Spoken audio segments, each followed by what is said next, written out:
Hello friends, welcome back to our channel. तो आप भी अगर यूपी बोर्ड एग्ज़ाम 2023-24 का एग्ज़ाम देने वाले हैं तो ये वीडियो आपके लिए वेरी इंपॉर्टेंट होने वाली है, क्योंकि अगर आप भी 100 में 90 प्लस नंबर लाना चाहते हैं तो ये वीडियो आपके लिए वेरी इंपॉर्टेंट होने वाला है। क्योंकि आज की इस वीडियो में हम डिस्कस करने वाले हैं क्लास 12 हिंदी में आपको कौन कौन से टॉपिक पढ़ने हैं, क्या क्या पढ़ना है। क्योंकि आपका जो क्लास 12th में इंग्लिश और जो हिंदी दो सब्जेक्ट ऐसे होते हैं जिसमें आपको सिलेक्टेड क्वेश्चंस पढ़ने होते हैं, तो वही टॉपिक आज की इस वीडियो में आपको हम देने वाले हैं। अगर इन टॉपिक को आप अच्छे से तैयार कर लेते हैं तो आपका गारंटी के साथ आपका 90 प्लस का पेपर हो जाएगा। तो चलिए आज का वीडियो शुरू करते हैं। तो अगर आपने अभी तक चैनल को सब्सक्राइब नहीं किया है तो चैनल कर लेंगे सब्सक्राइब। अगर आपको 1 मिनट का भी वीडियो पसंद आया हो तो वीडियो को लाइक ज़रूर कर देंगे और अपने दोस्तों में भी शेयर कर देंगे। तो इसमें देखिए, सबसे पहले कक्षा 12वीं हिंदी के महत्वपूर्ण टॉपिक आज की इस वीडियो में हम डिस्कस करने वाले हैं। तो सबसे पहले हम समझें कि आपकी प्रश्न पत्र देखिए। प्रश्न पत्र आपका जो होगा, टोटल आपके 2 खंडों में प्रश्न पत्र विभक्त होगा, खंड का और खंड खा में, जिसमें आपके टोटल आपसे 14 प्रश्न किए जाएंगे। सबसे पहले आपको पेपर मिलेगा तो आपको उसमें जांच करनी है आपके टोटल 14 क्वेश्चंस पूछे गए हैं कि नहीं पूछे गए हैं। इसके बाद से पहला जो आपका प्रश्न संख्या 1 होगा, जिसमें आपको सबसे प्रश्न संख्या 1 में हिंदी गद्य साहित्य से आपके 5 प्रश्न पूछे जाएंगे, जो आपका 1 नंबर का होगा। तो हिंदी गद्य साहित्य से आपको प्रश्न तैयार कर लेने हैं, वो हम आपको अच्छे से तैयार करवा देंगे। आपको करना क्या है, क्लास 12 हिंदी गद्य साहित्य महत्वपूर्ण प्रश्न बाय अर्नब क्लासेस डालना है। आपको इंपॉर्टेंट क्वेश्चंस 5 ये मिल जाएंगे, आपको तैयार हो जाएंगे। इसके बाद प्रश्न नंबर दूसरा आता है, जिसमें आपको हिंदी पद्य साहित्य से आपको 5 प्रश्न पूछे जाएंगे। हिंदी गद्य साहित्य से 5 और हिंदी पद्य साहित्य से आपके 5 क्वेश्चंस पूछे जाएंगे। तो ये आपका 1 नंबर का होगा। तो इस प्रकार ये भी आपके 5 नंबर के हो जाते हैं। ऊपर वाला आपका 5 नंबर का, नीचे वाला 5 नंबर का। तो प्रश्न नंबर 2 मिला के आपके टोटल 10 नंबर ये हो जाते हैं। इसके बाद प्रश्न संख्या 3 में आपको गद्यांश का संदर्भ देते हुए किसी एक के प्रश्नोत्तर करने हैं। आपको गद्यांश से रिलेटेड आपको 2 गद्यांश दिए जाएंगे, अथवा में आपको उनमें से कोई एक करना है, और उनमें से आपको टोटल 5 प्रश्न दिए जाएंगे और प्रत्येक क्वेश्चन आपका 2 नंबर का होगा। तो इस प्रकार आपके 10 नंबर ये हो जाते हैं। तो गद्यांश से आपके टोटल 10 नंबर का क्वेश्चन पूछा जाएगा। इसके बाद प्रश्न संख्या 4 आती है, जिसमें आपको पद्यांश पर आधारित प्रश्नों के उत्तर लिखने हैं। तो उसमें भी आपको पद्यांश से आधारित प्रश्न लिखने हैं। आपको पद्यांश का पैराग्राफ दिया जाएगा, उससे आपको टोटल 5 क्वेश्चन छांटने हैं और प्रत्येक क्वेश्चन आपका 2 नंबर का होता है। तो इस प्रकार ये भी आपका 10 नंबर का हो जाता है। ये आपका प्रश्न नंबर 3 10 नंबर का, चौथा भी आपका 10 नंबर का हो जाएगा। इसके बाद प्रश्न नंबर 5वां आता है, जो आपका 2 खंड का तथा खंड खा में आपका विभक्त होगा, जिसमें आपके खंड का में पूछा जाएगा। खंड का में आपके गद्य के लेखक का जीवन परिचय आपको लिखना होगा, जिसमें आपके ये इंपॉर्टेंट 3 लेखक हैं। इनको अगर आप अच्छे से याद कर लेते हैं तो इनसे ही आपको फंस जाएंगे। आचार्य हजारी प्रसाद द्विवेदी, वासुदेव शरण अग्रवाल और प्रोजी सुंदर रेड्डी, ये 3 महत्वपूर्ण गद्य साहित्य के लेखक हैं। इसके बाद खंड खा आता है, जिसमें आपको पद साहित्य के लेखक का जीवन परिचय लिखना है। यानी कि लेखक नहीं, यहाँ पर क्या होगा, पद साहित्य के कवियों का आपको जीवन परिचय लिखना है, जिसमें आपका पहला है जयशंकर प्रसाद, और इसके बाद नेक्स्ट आपके दूसरे महादेवी वर्मा और भारतेंदु हरिश्चंद्र।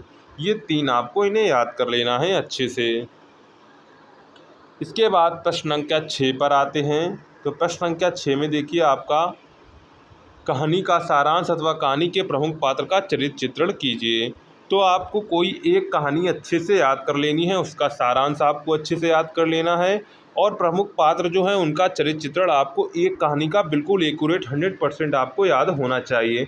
आप भले ही ना सबका याद करें, लेकिन एक कहानी का आपको अच्छे से याद होना चाहिए, वो ही आपको अपनी कॉपी में अच्छे से लिखना है। इसके बाद प्रश्न संख्या आपका 7 आता है, जिसमें आपका स्वपठित होगा, यहाँ पर स्वागत नहीं, स्वपठित खंड काव्य के आधार पर प्रमुख होगा। यहाँ पर प्रमुख पात्र का चरित्र चित्रण अथवा कथानक अपने शब्दों में लिखिए। यानी कि कहानी जो आपका स्वपठित खंड काव्य है, उसमें आपको खंड काव्य के आधार प्रमुख पात्र का चरित्र चित्रण अथवा जो आपका स्वपठित खंड काव्य है उसका सारांश आपको अपने शब्दों में लिखना है। तो इतना आपको इसमें तैयार करना है। इसके बाद प्रश्न संख्या 8 पर आते हैं। तो प्रश्न संख्या 8 में 2 खंड का तथा खंड खा होंगे। इसमें आपकी प्रश्न संख्या 8 का में आपसे पूछा जाएगा संस्कृत गद्यांश का ससंदर्भ सहित हिंदी में अनुवाद करना है। आपको संस्कृत का 2 गद्यांश दिए जाएंगे अथवा में करके, आपको उनमें से कोई एक गद्यांश करना है और उसका संदर्भ भी आपको सहित संदर्भ सहित हिंदी में अनुवाद करना है। इसके बाद प्रश्न संख्या 8 का खा आता है, जिसमें आपको संस्कृत के श्लोक का हिंदी में संदर्भ अनुवाद करना है। आपको 2 श्लोक दिए जाएंगे अथवा में आपको कोई एक श्लोक संदर्भ के साथ हिंदी में अनुवाद करना है। इसके बाद प्रश्न संख्या 9 में किसी एक मुहावरे का अर्थ लिखकर वाक्य में प्रयोग करना है। आपको टोटल 4 मुहावरे दिए जाएंगे, किसी एक का आपको अर्थ लिखकर और उसे वाक्य में प्रयोग करना होगा और वो आपका 2 नंबर में पूछा जाएगा। इसके बाद प्रश्न संख्या 10 आती है। तो प्रश्न संख्या आपको जो 10 है उसमें आपके 2 खंड का तथा खंड खा होंगे, उसमें टोटल आपके का तथा खा होंगे, जिसमें आपका प्रश्न संख्या 10 का में संधि विच्छेद के लिए सही विकल्प का आपको चयन करना है। आपको उसमें 3 संधि विच्छेद के प्रश्नों की संख्या टोटल आपकी 3 होगी। उसमें से आपको जैसे पूछ दिया जाएगा स्वागत का संधि विच्छेद होगा, तो वहाँ पर आपको 4 ऑप्शन दिए गए, सूधन आगत, स्वाधन आगत। उनमें से आपको एक आपका आंसर होगा, वो आपको अपनी उत्तर पुस्तिका में लिखना है। तो इस प्रकार आपकी जो प्रश्न नंबर 10 का होगा उसमें आपके 3 क्वेश्चंस पूछे जाएंगे। इसी प्रकार नेक्स्ट है प्रश्न नंबर 10 का खा है, जिसमें आपको शुद्ध विभक्ति और वचन का चयन करना होगा। खा में शुद्ध विभक्ति और वचन का चयन करना होगा। इसमें आपके 2 प्रश्न दिए होंगे। जैसे आपसे पूछा लिया जाएगा कि रामा की विभक्ति है उदाहरण के लिए, तो उसमें आपको दिया होगा प्रथमा विभक्ति द्विवचन, तृतीया विभक्ति द्विवचन। उसे उदाहरण लेकर आपको उन्हें याद करना है विभक्ति, और ये आपका 2 नंबर का प्रत्येक क्वेश्चन 1 नंबर का हो जाएगा। तो इस प्रकार ये आपके 2 नंबर के हो जाते हैं। इसके बाद प्रश्न नंबर 11 में आपके 4 खंड होंगे, खंड का, खा, गा तथा घा, ये आपके 4 खंड होंगे प्रश्न नंबर 11 में। इसमें आपके खंड का में निम्नलिखित शब्द युग्म का सही अर्थ चयन करके लिखिए। तो आपको उसमें 2 अर्थ दिए जाएंगे और उनकी प्रश्नों की संख्या आपकी 2 होगी।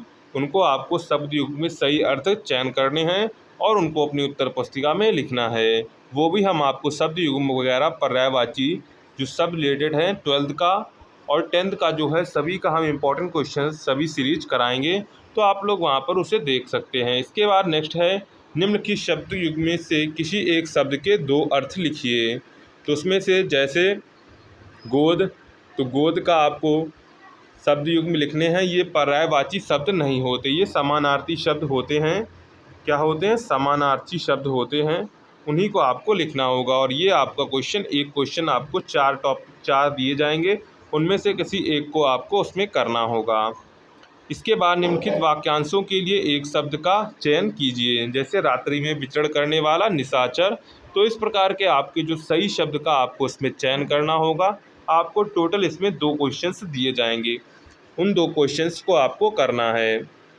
वाक्यांशों के लिए एक शब्द, जैसे आसमान और पृथ्वी के बीच का स्थान क्या होता है? अंतरिक्ष होता है। तो इस प्रकार के क्वेश्चंस आपसे उसमें पूछे जाएंगे। इसके बाद है निम्नलिखित प्रश्नों में से किन्हीं 2 वाक्यों को शुद्ध करके लिखिए। तो आपको 4 वाक्य टोटल दिए जाएंगे, उनमें से आपको 2 वाक्यों को शुद्ध करके लिखना होगा। तो ये आपका शुद्धिकरण यानी कि ग्रामेटिकल आपकी मिस्टेक होगी, व्याकरण मिस्टेक होगी, उनको आपको सही करके 2 वाक्यों को लिखना है। आपको 4 वाक्य इसमें दिए जाएंगे। इसके बाद आपके 12 का आ जाते हैं, जिसमें आपको पहला है श्रृंगार रस अथवा वात्सल्य रस का स्थायी भाव के साथ उदाहरण अथवा परिभाषा दीजिए।